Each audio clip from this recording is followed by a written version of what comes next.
So ngayenza ke leyo nto leyo ngihamba nabo abantu basekuhleni ngiye emathempeleni khona kodwa nenhliziyo ongasekho khona sengise MCG. Uma ushiya ukukhonza amadlozi ukhetha impilo yokukhonza uJehova uba wedwa. Abantu laba abakhonza amadlozi abafuni.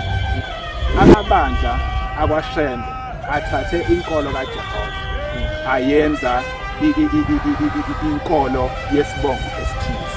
So angikwazi ukukhetha umuntu wesibongo sakwaShembe ethu engashoni. On top of that abanye bayibiza ngoNkulunkulu. Angikwazi ukulandela umuntu oyibiza ngoNkulunkulu. Ekubene khona umuntu oshoyo ukuthi mina ngithunywe uNkulunkulu.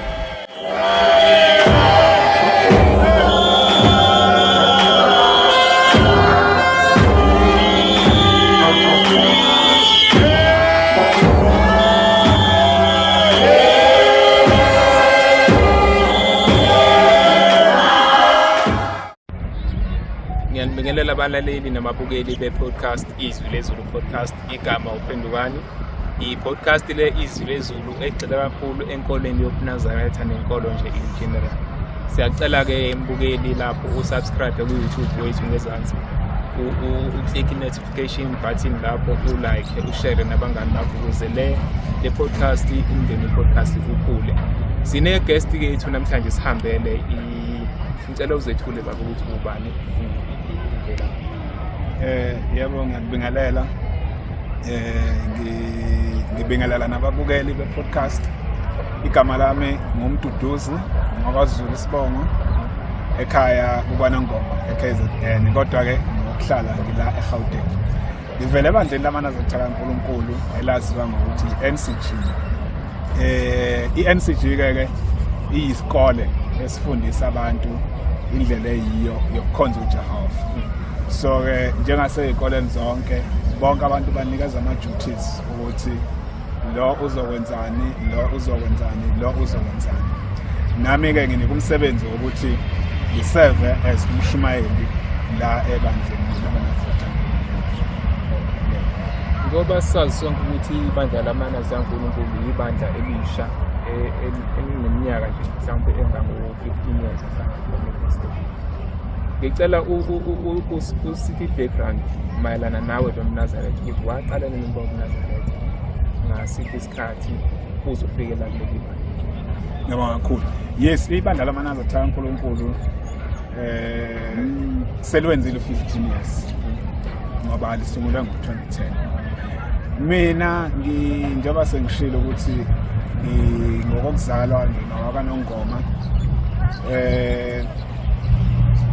eMnazaretheni uMnazaretha abafika nomprofeti izaShembe kwaZulu Natal. So abantu baye beyichazeke ngokuthi bayenzalo yoMnazaretha uma besalelwe khona eMnazaretheni bese kuba khona abantu abaphenduka from amanye amabandla after umprofeti bese bejoyina uMnazaretha. So nami-ke ngizalelwe khona eMnazaretheni ngoba ekhaya la engizalwa khona bathatha uMnazaretha ngesikhathi seNkosilana noma unyaka ngingawazi ukuthi kunini kodwa khona bathatha uMnazaretha ngesikhathi sekuhola umholi wesibili after umprofeti. So-ke ngizalwe vele uMnazaretha sebukhona ekhaya njengey'ngane zonke-ke ekhaya elihamba ngendlela yoMnazaretha. Nami ngaya esontweni ngilandela abazali sisonta kwaze kwafika la engikhula khona nami engikwazi khona ukuthi ngithathe-ke isifungo manje soMnazaretha ngokwami. Lokho-ke kwenzeke ngesikhathi sika 2015 la ngiqale khona ukuthi nami ngiphakamisa isandla ngithi ngiyayikhetha inkosi yasePhakameni ngase ngiba uMnazaretha ngokwami ngingasalandeli-ke manje abazali. Kuza kanjani-ke ukuthi lokho kwenze ngo-2015? Ngo-2011 makuhamba umholi wesi-4 webandla laManazaretha owaziwa ngoba kuThixo kwaba khona-ke ukuhlukana emabandleni angeke ngize ngiye kakhulu kulokho. Bayazi abantu ukuthi kwaba khona ibandla lasebuhleni, kwakhona ibandla laseThendezinhle, kwase kuba khona ibandla lamaNazaretha kaNkulunkulu. So ke njengomuntu obesebuhleni vele kwakuphoqa ukuthi ngisale ebandleni lasebuhleni because ngaleso sikhathi ngangisalandela abazali. So umholi owalandela lapho after ubaba uThingo kwathiwa ke ayisilandela yena ke nami ke ngase ngilandela yena ngenhliziyo nje futhi emhlophe ngangenayo inkinga because ngangazi lutho ngabasebuhleni ngingazi lutho ngabaseThendezinhle until kwaku 2011 kuphela siya ku 2012 la ngaqala khona ukwazi ngebandla lamaNazaretha kaNkulunkulu. Ukwazi ngebandla lamaNazaretha kaNkulunkulu kweza ngokuthi omunye wabafowethu waye kulibandla lamaNazaretha kaNkulunkulu. So nakhuluma naye ke ngimbuza ukuthi kuhamba kanjani ukuphuma ehloko why eshiye ibandla esikhuliswe ngalo wase eyahlubuka because ngakusho kanjalo for. So ke wachaza ukuthi hayi bona bahamba ngendlela kaJehova izinto lezi eziningi abezenzeka eNazaretheni lo bebesikubona ebuhleni azenziwa ngale. So ngesizathu ke sokuthi kwakuchazwa ngokuthi umuntu osuka ebuhleni waya kwamanye amabandla uhlubukile. So nami ke ngathatha ngokuthi hayi mfowethu uhlubukile ngase ngiphuma kuyena then ngasala ebuhleni. Kwaseke kuba u2012 from 2011 to 2012 ngahamba ngaya eThekwini. Ngangiyohlala naye mfowethu ngazo ke indaba zesikole because ngangifuna ukuyofunda. So ngase ke ngithola ithuba lokuthi ngihlangane noBamelusi owaziwa ngumfundisi Mpanza hola ibandla lamaNazaretha kaNkulunkulu. Ngangivakashile ke khona, angeke ngichaze ukuthi ngangivakashe khona kanjani. So kula ngahlangana khona ke nebandla lamaNazaretha kaNkulunkulu ngase ngiyezwa imfundiso zabo ukuthi bafundisane ngabuka ukuthi kwehlukaphi nebandla lasebuhleni la engangikhona.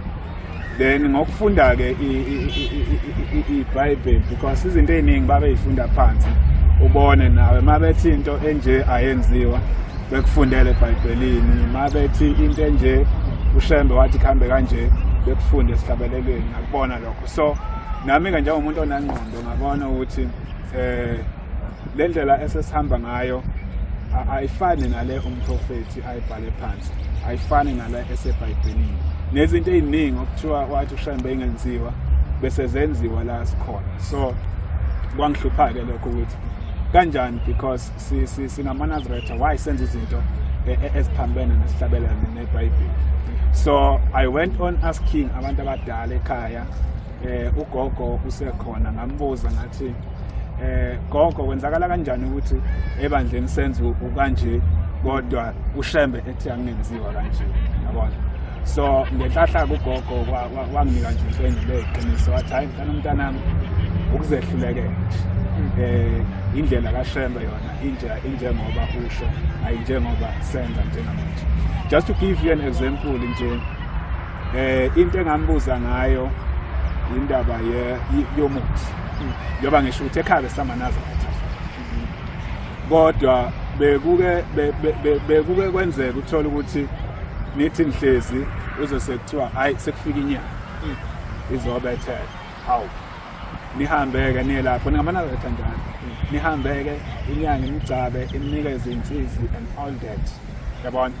Ekhaya umuzi ubiyiwe ngamatshe amhlophe ubukuthola ukuthi khona izinto ezifakwayo kumatshe amhlophe eziyimithi and all that, but into ebebeyibethela kakhulu ekhaya lo bengamaNazaretha bekuba yizwi, but bezingekho ezinye izinto ebebeyibethele bebeyebethele kakhulu mama ukuthi sekuzongena ihlobo kuduma izulu and all that. So ke ngokulalela ke uBamelusi uReverend Mpanza mayefundisa ukhona la afundisa khona ukuthi iNazaretha aliphathi nesihlabelelo siyashembe esibhaliwe emkhankazweni wesabatha ukuthi ungawuphathi umuthi ngesandla sakho ulikhona. So uyabona-ke manje ukuthi uma sithi siyamanazarayitha kodwa siphethe umuthi, that means khona into around it.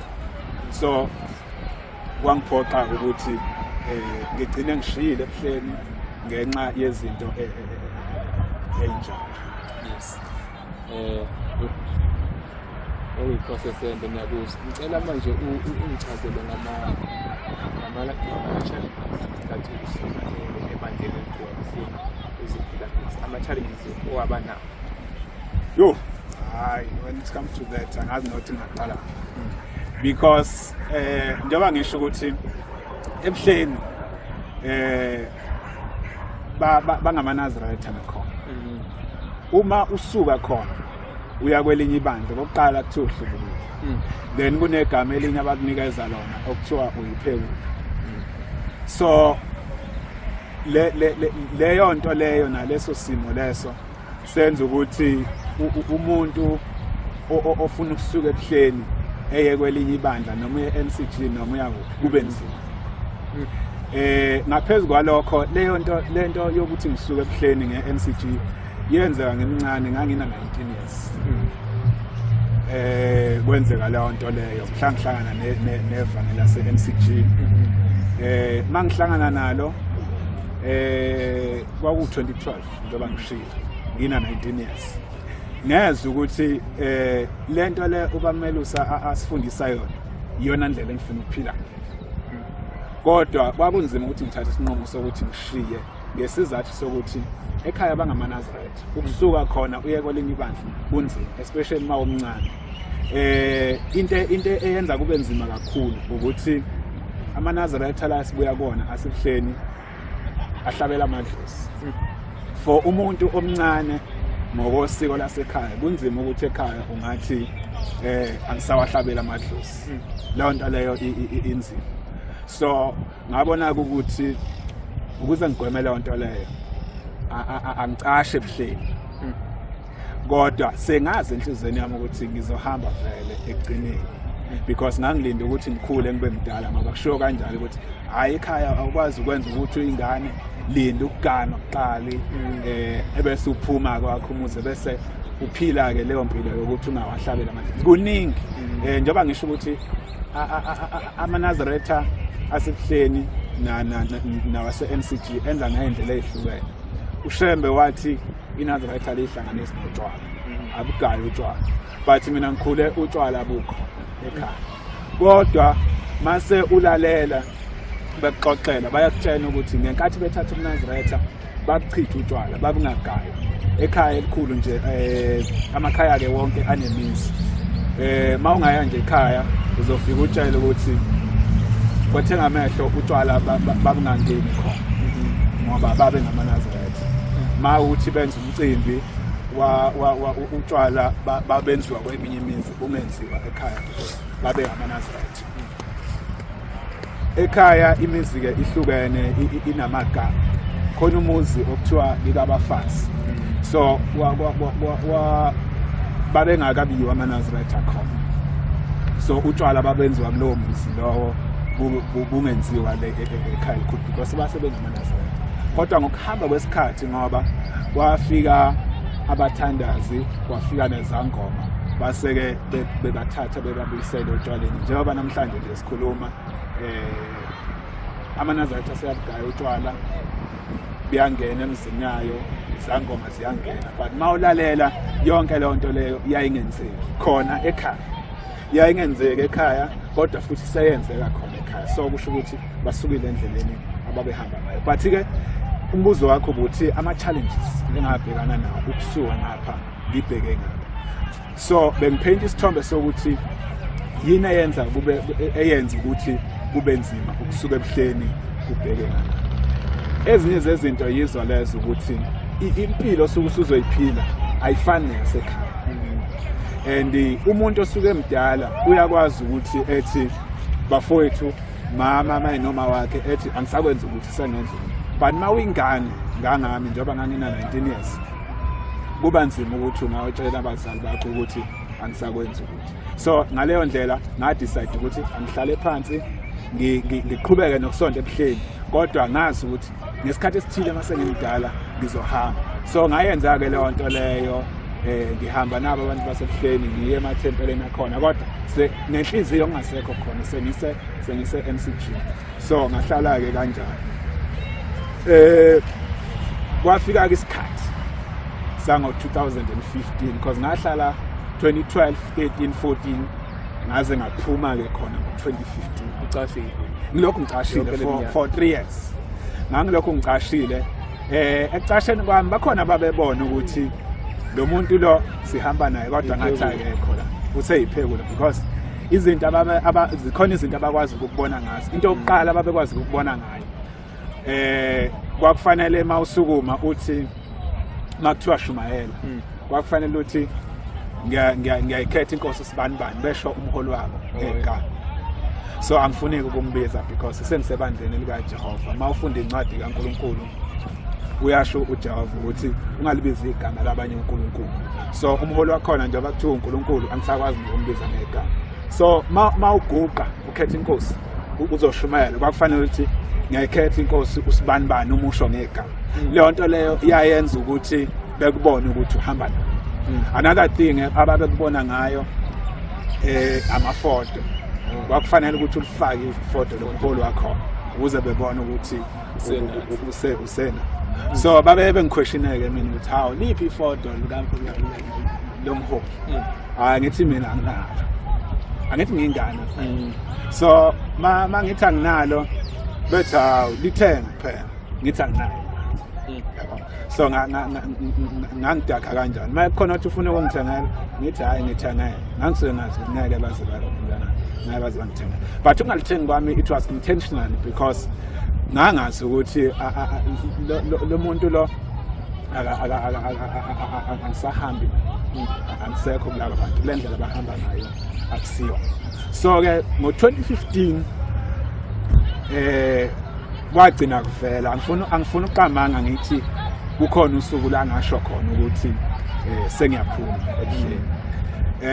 Bangibamba actually ngasho kanjalo. Ikhona into eyenzeka inde kakhulu ngengikwazi ukuyilanda ukuthi kwenzakala kanjani but bangibamba ukuthi lo muntu lo sihamba naye kodwa ngathi akekho naye. Base beyangibiza ke bangibuza ukuthi ndoda sizi 1 no 2 no 3 nawe kwenzakala. Ngaqala ngaphika ngathi no hayi mina ngisekhona ebuhleni. Hayi but isitshene iqiniso ngeke size simfile. Ngase ngiyabatshena ukuthi hayi kahle kahle vele angisekho ebuhleni sengihambile. Hayi ke kwaba kuhlukana kanjalo. Lwathathwa kudaba lwasiwa kubazali ekhaya ukuthi hayi ingane isihlukile nayo ihambile bakuzwa ke lokho bangakwemukela njengabantu abadala. So kwase kuphoqa ukuthi ngijikiswe ke ngibuyele ebuhleni. Njengoba ngisho ukuthi mawuyingane kunzima ukusuka ebuhleni uye eMCG. Kunzima asiyona into elula. So ke bathi kangijike base bethi mangingajiki bangithembisa ukuthi zikhona izinto abazongenza zona akaze beyibize ngamagama. So mabe ngayibizi ngamagama I knew mina ukuthi bakhuluma ngani. Into yokuqala mawusuka ebuhleni uya eMCG kuthiwa kufanele uxoshwe ekhaya. Ngoba mawuhlezi nabo ubathelela ngomoya omubi. So for me ukuxoshwa ekhaya kwakuyinto enzima because nangisemncane mawungixosha ngaleso sikhathi ngangazi ukuthi ngizoshona phi ngingasebenzi all that. So ngase ngithi ke mina hayi ngizojika ngibuyele ebuhleni bakwamukela lokho. Mangithi ngizojika ngangakhuluma iqiniso angifuna uqamba ngaphambi kwaNkulunkulu because enhlizweni yami ngase ngifuna ukuya eMCG kodwa manje isimo asingivumeli. So base bethi ke hayi jika ke ngathi hayi kulungile ngoba nithi angijika ngizojika. Mangithi ngizojika iplan yami kwakuwukuthi ngijike futhi ngiyohoba futhi until ngikhula ngoba manje ngilenda ukuthi ngibe mdala ngoba kuthiwa okungenani yiba mdala bese ukhanda umuzi wakhe bese uphila. Ngase ngithi hayi angibuyele ku plan yami yokuthi ngihobe khona futhi until ngibe mdala.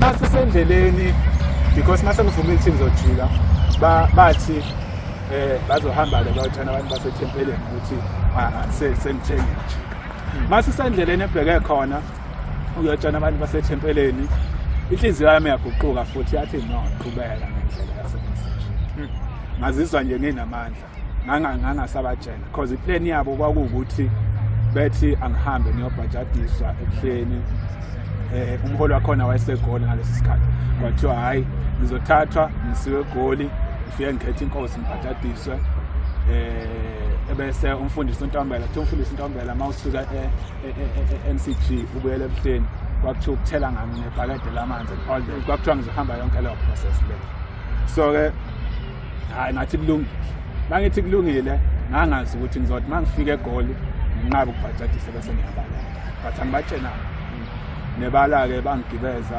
ngaye eGoli ngathi mangifika khona nebala ngaye ethuthukeni mangifika khona wangena umholi wakhona kwakhuza ingcwele ngangiqala nokumbona kwakhuza ingcwele bathi uyambona uNkulunkulu ngani mina ngibona umuntu yabona wabatshela lokho because ngangibona umuntu yabona noma ngabatshenanga bona but ngangibona umuntu yabona because uNkulunkulu akabona akwazi ukuthi uNkulunkulu mawufunda iBhayibheli uthi akabona so ke ngagcina nginayikhethanga ke inkosi nganqaba ukubhajadisa waphela kanjalo so bahamba ke babatshena ekhaya ukuthi hayi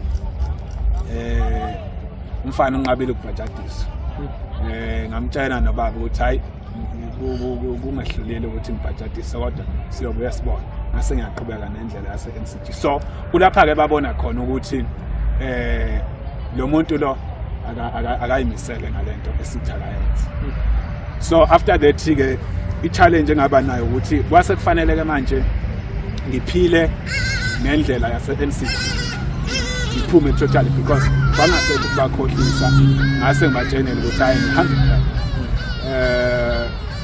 ngakwenza ke lokho akaze kube lula ngoba uma ushiya ukhonza amadlozi ukhetha impilo yokukhonza uJehova uba wedwa abantu laba abakhonza amadlozi abakufuni noma nithiwa abakwenu bayakwazi ukukuthanda njengomfowabo kodwa bengakufuni kwenzeka lento uShembe ayibhala kusihlabelelo 2:21 ukuthi abafowethu nodadewethu bazonda umoya wakho so bayakwazi ukuthi bekuthande wena kodwa bezonde lo moya wakho because bona mabekhonza umuntu wena ukhonza uJehova definitely sure nemoya engafani then imoya yenu vele izoxabana abantu abangamkhonza uJehova bazonda umoya womuntu okhonza uJehova so le moya iyazondana ngoba akusiyanda ayizwani so ke nami bangizonda ke kanjalo kodwa bengithanda njengomfowabo kodwa bengizonda ngesizathu sokuthi sengikhethe ukukhonza uJehova so ke akaze bekwemukele lokho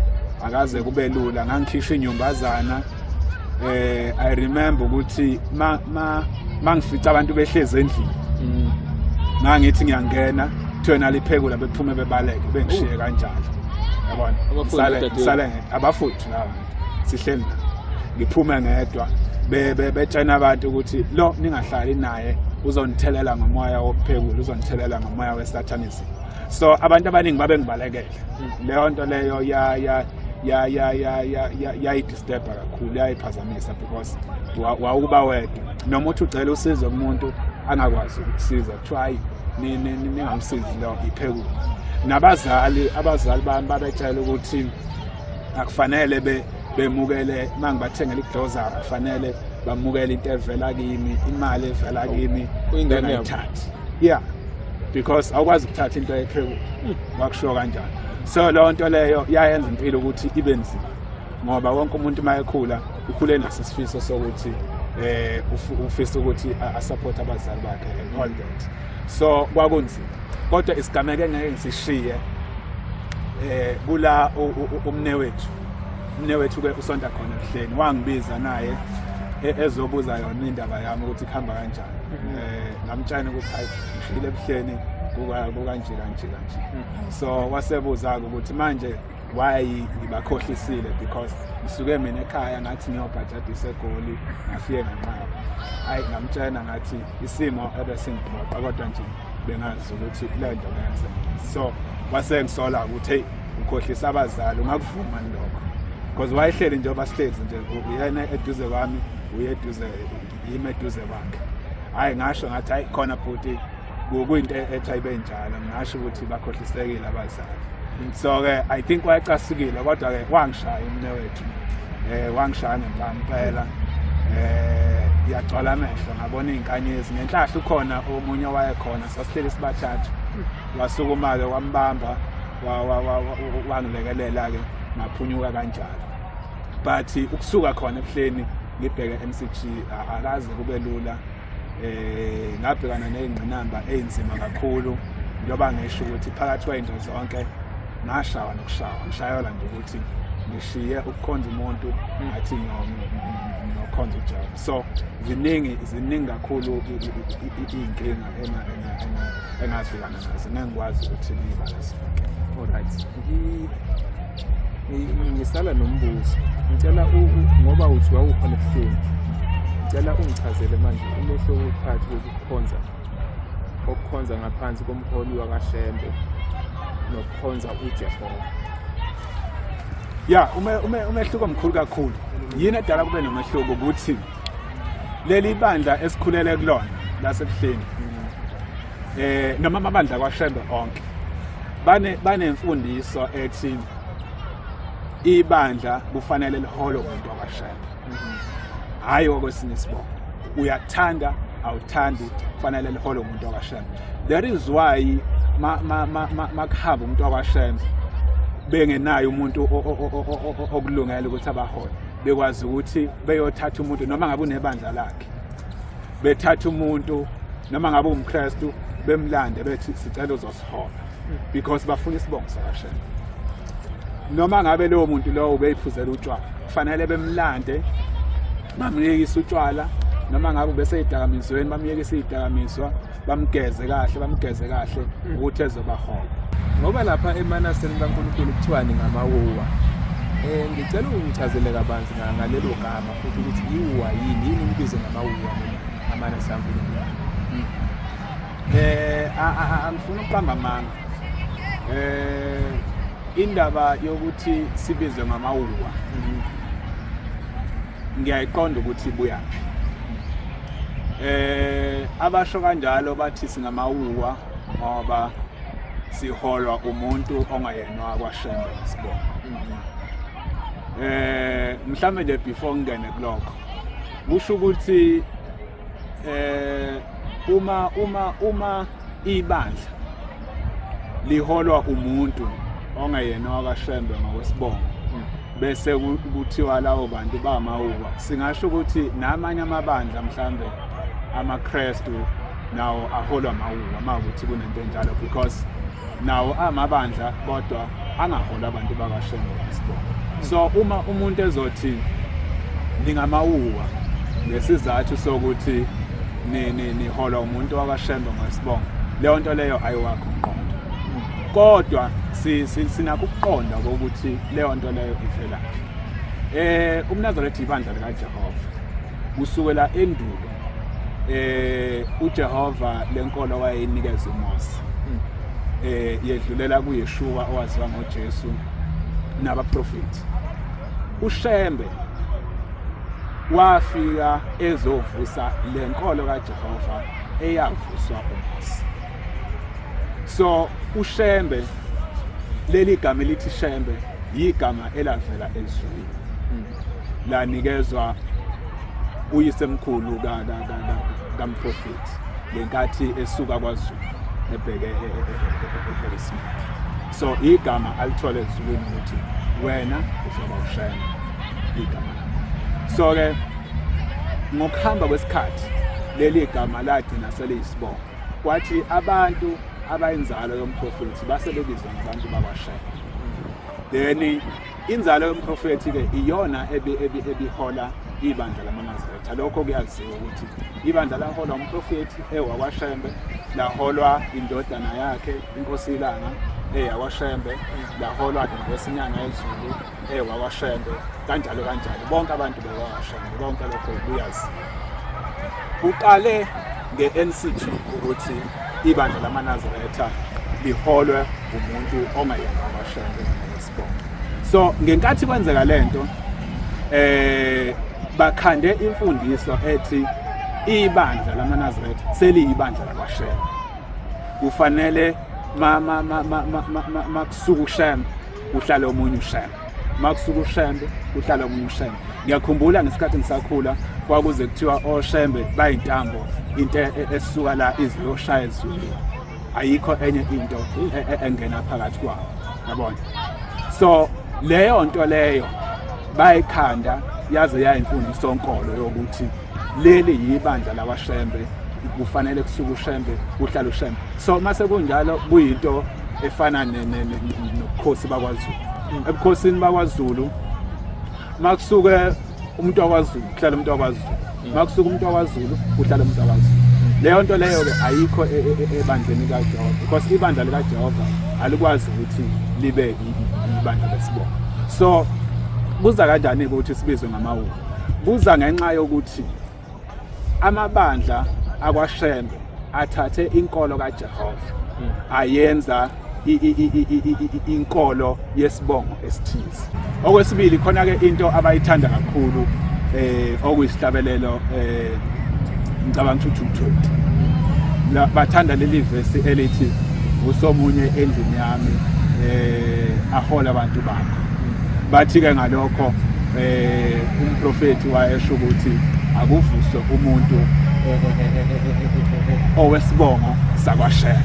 Ngalokho makuqhamuka umuntu wakwaButhelezi ehola ibandla, noma kuqhamuka umuntu wakwaZulu ehola ibandla, noma kuqhamuka umuntu wakwaNxumalo ehola ibandla, abakwazi ukuthi bememukele lo muntu njengomholi webandla likaJehova.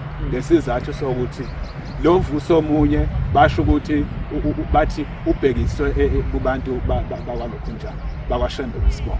Sisekuleyo nto ke leyo noma singeke sikuchaze ukuthi umprofeti wayesho ukuthini ngaleyo nto leyo, ngoba nobani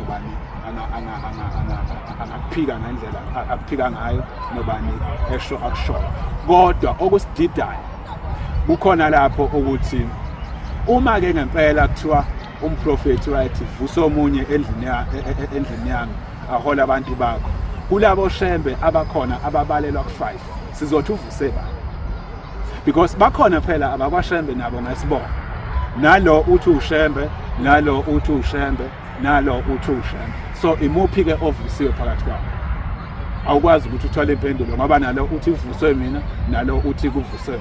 So lento kavuso omunye endlini yami ahola abantu bakho, ngendlela abayichaza ngayo ayikwazi ukuthi iyesekele lento yokuthi ibandla lakwaShembe noma kufanele ibandla likaJehova liholo umuntu wakwaShembe nesibongo. But ke bengifisa ukuphendula kakhulu le yokuthi singamawuwa ngoba siholo umuntu ongayena owesibongo sakwaShembe. Lelo gama lelo alilihle, angifuni uqamba, alilihle. Kodwa into engifisa ukuyiveza, angifisa ukuthi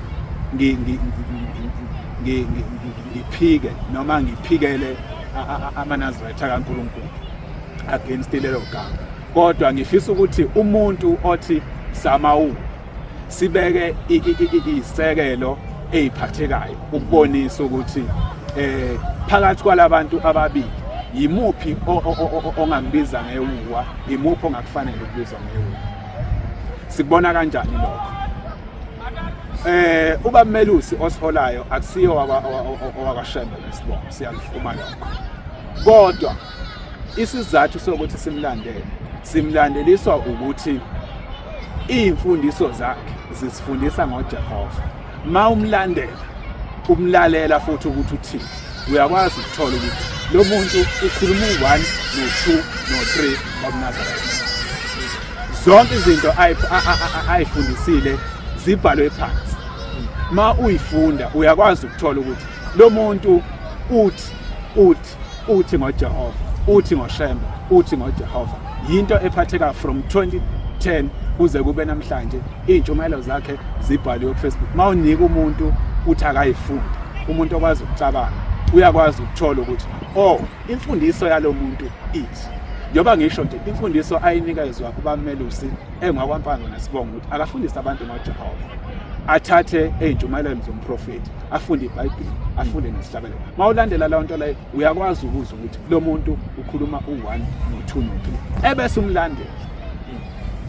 Laba abakwashembe ke nesibongo okuthiwa asibalandele, uma ungase ubathathe bonke uthi abakunikeze iy'mfundiso zabo, akukho ngisho oyedwa ongakubekela into enengqondo noma into efundiswe uprofethi noma ehambisana neBhayibheli phambi kwakho, akukho noyedwa. Uma ekhona abangamveza phakathi kwabo bonke, bengake bemveze ukuthi nangu-ke owakwashembe ngesibongo usukela abekwa mabeka kusukela athunywa makuthi ukhona wathunywa esho naye ukuthi nakhe ngikuthunywe, nansi imfundiso yami, akukho noyedwa ongenza leyo nto. Now umbuzo-ke uthi phakathi komuntu olandela umuntu wesibongo ongasona sakwashembe kodwa enemfundiso eqondile nehamba ngeBhayibheli, nomuntu olandela umuntu wakwashembe ngosibongo ongenamfundiso ongasho lutho, umupho ngambiza ngewuwa phakathi kwalabantu. Yabona? So ke lento yokuthi samawuwa ngoba silandela umuntu ongesona sesibongo sakwashembe ayinawo umqondo, ngoba umuntu noma engeyena wesibongo sakwashembe simlandeliswa ukuthi zikhona izinto ayiphethe ayifundisile nezenza ukuthi sigcine simlandela, ebese siyeka laba bakwashembe ngoba ayikho into abayiphethe. So umuntu ongilalele lento engichazayo, noma ngabe ubezwile ukuthi abantu abalandela ubamelusi noma abalandela umuntu ongeyena wasibongo sakwashembe bangamawuwa, uzokwazi ukuthola ukuthi kahle kahle abantu okufanele ukuthi babizwe ngamawuwa ibaphi phakathi kwalabantu ababi, ngoba awukwazi ukuthi ulandele umuntu ngokuthi owesibongo sakwashembe ingekho into akufundisayo bese uthi wena uyaphila noma uyinini eright, bese kuthi umuntu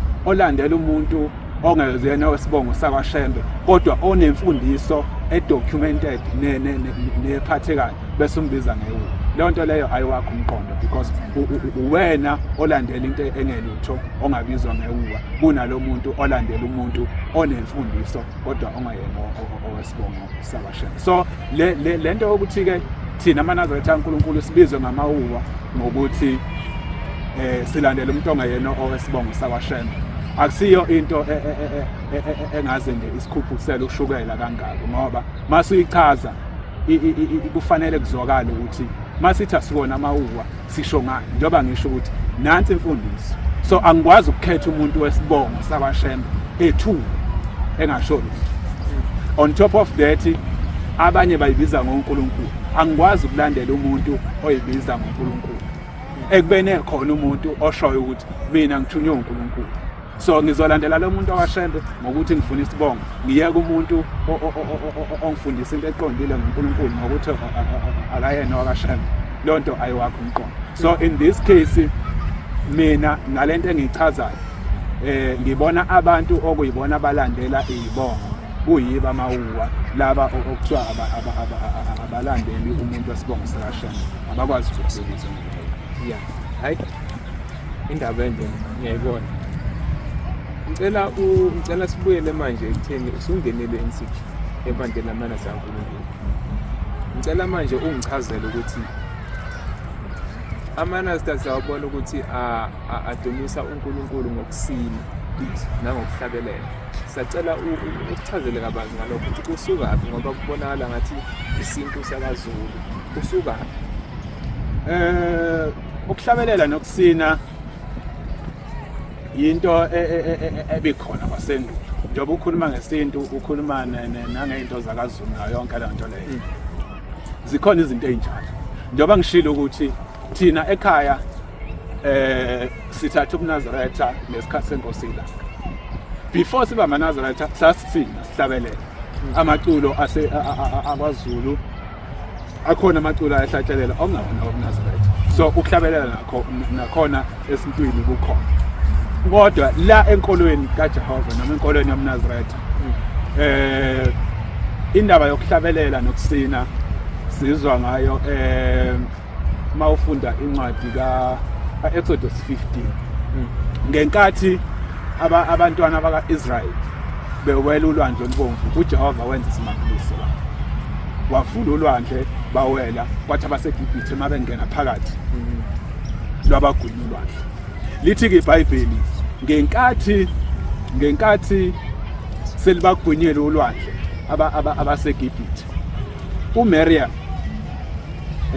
namanye amakhosikazi bathatha izigubhu bahlabelela ithi incwadi kaExodus 15 mangavesisi ize yabhala kwathiwa ihubo lokudumisa likaIsrael babehuba lelo hubo lelo bedumisa uJehova ngesenzo asenzile sokuthi abanqobele izitha kuthiwa ke balandela umprofetikazi uMiriam bashaya izigubhu besina bebonga kuJehova ngaleyo nto leyo. So kulapho siqala khona ukuzwa eBhayibhelini indaba yokusina nokuhlabelela. Mawufunda ke ezinye incwadi njengomahubo 150 siyakhuluma nazo ngokuhlabelela nokusina udumisa uJehova. Ngesizathu ke sokuthi inkolo kaJehova ihambe yachithwa. Masifunde emlandweni akhona ama-creeds enkolo yobuKristu ashoyo ukuthi imikhosi kaNkulunkulu bayayichitha bona njengamaRoma. Phakathi kwemikhosi abayibalayo kubalwa iSabatha, kubalwa imikhosi yesinko esingenamvubelo nemgidi.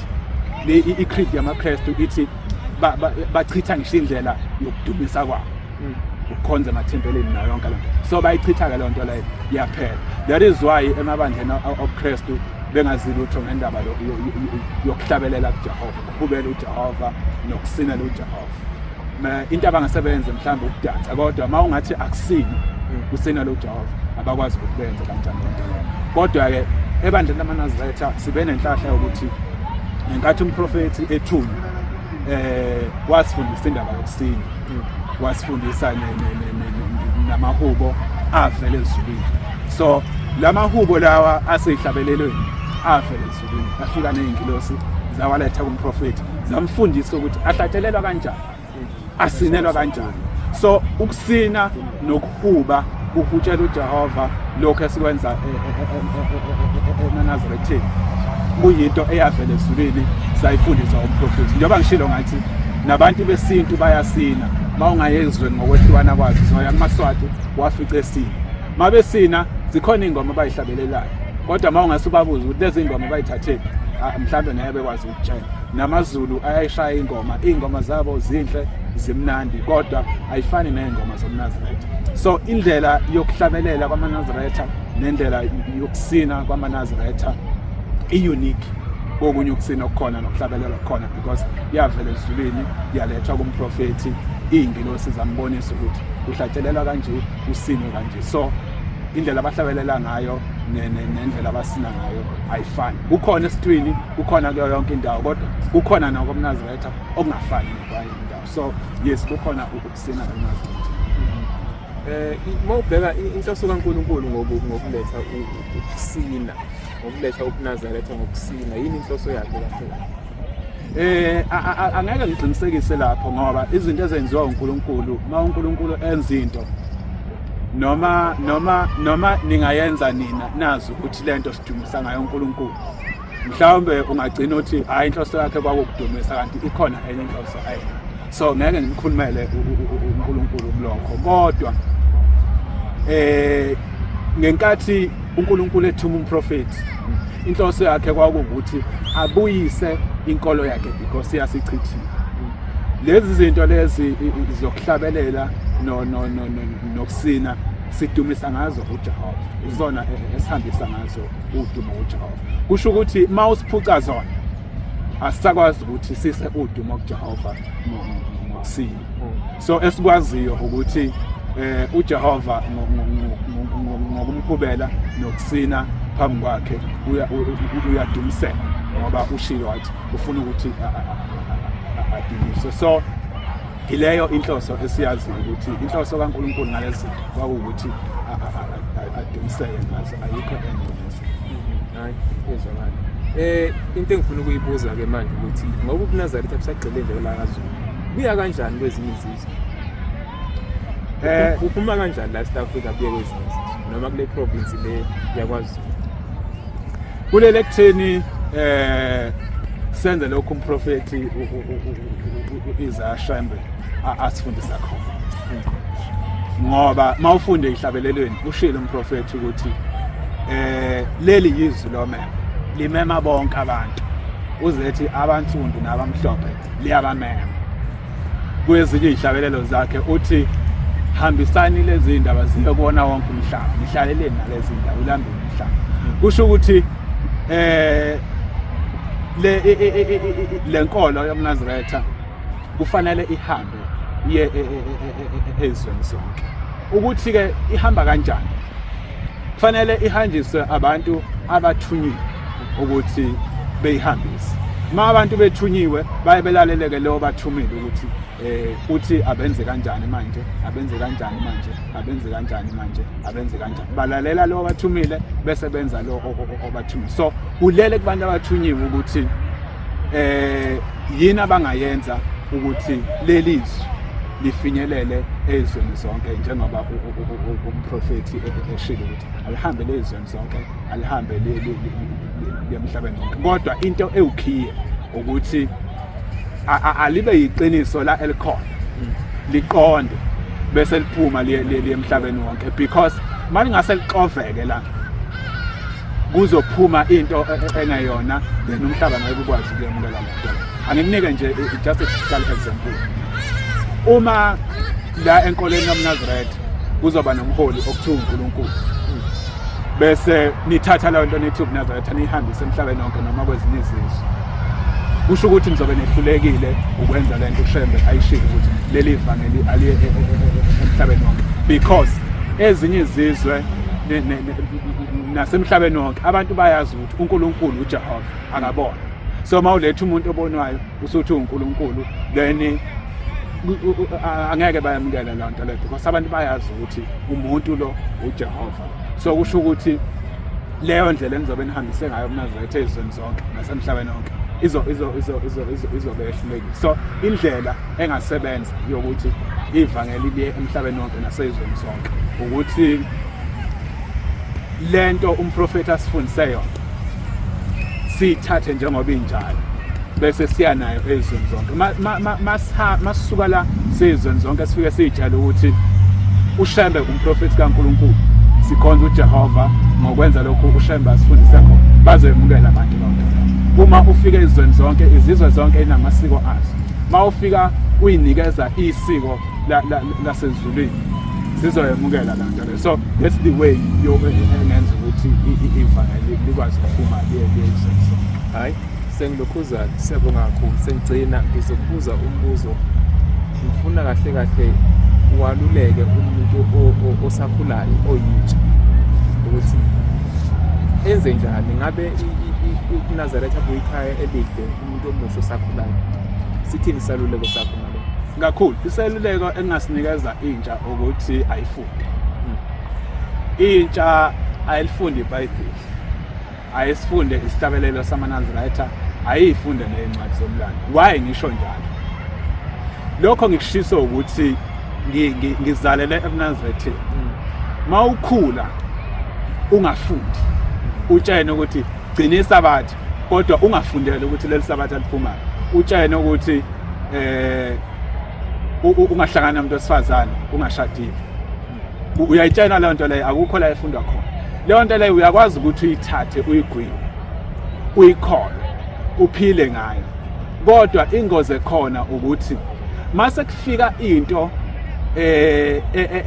ezo challenge leyo nto leyo okokuqala ukwazi ukuthi uphendule okwesibili ungawa kalula ngesizathu sokuthi isisekelo sakho akuyona incwadi awunaso isisekelo esithembekile because wenze into oyitsheni so mangakutshana nje iqiniso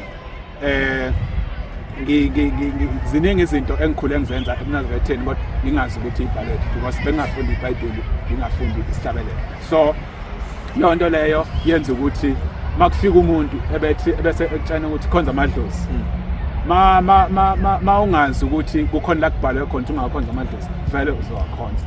So leyo nto leyo ebenza ukuthi sishelele kalula eNazaretha. So entsheni nakubantu abancane ngingathi abalifunde iBhayibheli besifunde isihlabelelo samaNazaretha, then bazokwazi ukuthi bethole indlela eqondile yokukhonza njalo. Siyabonga ukuthi usivakashele kwiZulu Zulu podcast. Siyacabanga ukuthi nangokuzayo futhi usivakashela masekunene. Mbukeli lapho weZulu Zulu podcast. Sesifika emaphethelweni manje podcast. Siyacela lapho ngezansi subscribe, ushare le video. Siyabonga kakhulu, siyobonana futhi ngokuzayo.